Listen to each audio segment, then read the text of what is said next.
Okay, now look at here. We want to talk about area in polar coordinate system. You can see the formula here, but for better explanation, I prepared this slide. Look at here. We have a bounded region like R here. You can see. You remember when we want to find the area of R using the double integral, the area of R will be the double integral dA on R. But now this time we want to calculate this double integral in polar form. So in polar form, dA is R dr d theta, and this is the description of region R. Okay, here R is from you can see inner radius R1 of theta to outer radius R2 of theta, and alpha is from and theta is from alpha to beta. So this is how we calculate the area of a bounded region in polar form. Integral R dr d theta, and this is the description of region R. Now regarding this, let's take a look at this example.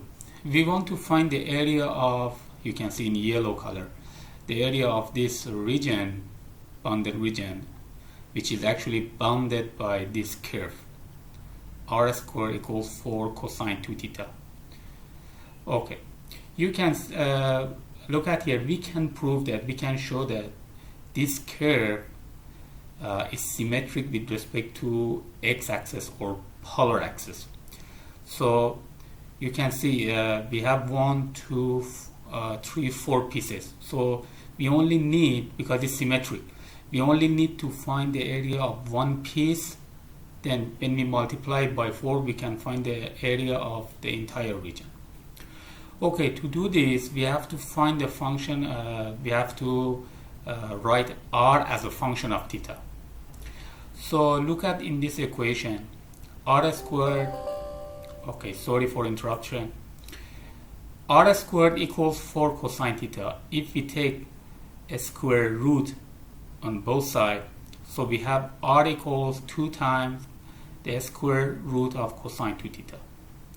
Okay, so when you can see here in the picture, when theta moves from 0 to pi over 4, so this is our curve.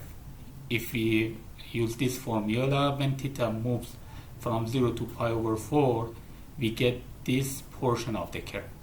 So it means now to find the area of this piece, we have to calculate this integral. We have R as a function of theta when theta moves from 0 to pi over 2.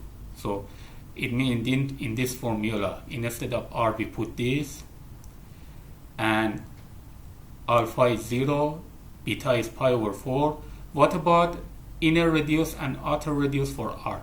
So the inner radius is 0, so R is from 0 to this curve. What is this curve? 2 times the root of cosine 2 theta.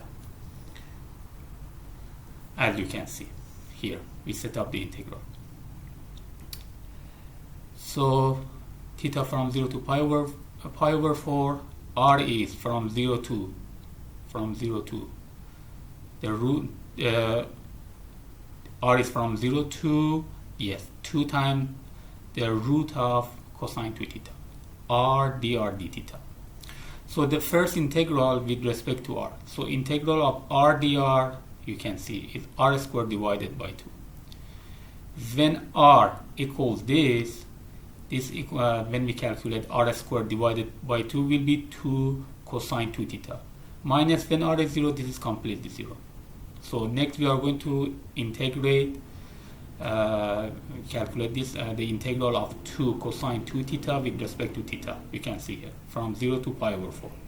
So the integral of 2 cosine 2 theta equals sine 2 theta from 0 to pi over 4. So when theta is pi over 4, 2 theta is pi over 2. Sine pi over 2 is 1, minus sine 0 is 0. So the answer is 1. And look at here, we are calculating area. The answer cannot be negative. So 1 is the area of one piece. But how many pieces do we have? How many pieces do we have? 1, 2, 3, 4. So 4 times 1 equals 4. So this is the total area.